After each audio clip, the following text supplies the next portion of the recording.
వింటూనే ఉన్నారు. కానీ దాంట్లో ఉండేటువంటి నిగూఢ అర్థాలు ఎంత గొప్పగా ఉన్నాయి.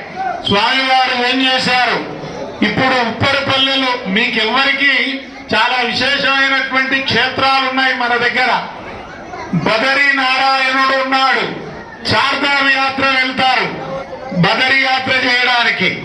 అక్కడికి వెళ్లి జానకాంబ అమ్మవారు కృష్ణదాసులతో బదరీ నారాయణ్ణి తెచ్చి ఉప్పరిపల్లిలో ప్రతిష్ఠ చేశారు. ఎవరికన్నా తెలుసా?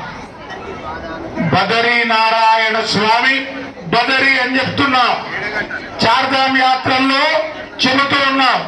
బదరీ నారాయణుడు ఎక్కడున్నాడు? మన పక్కన ఉప్పరిపల్లిలో ఉన్నాడు.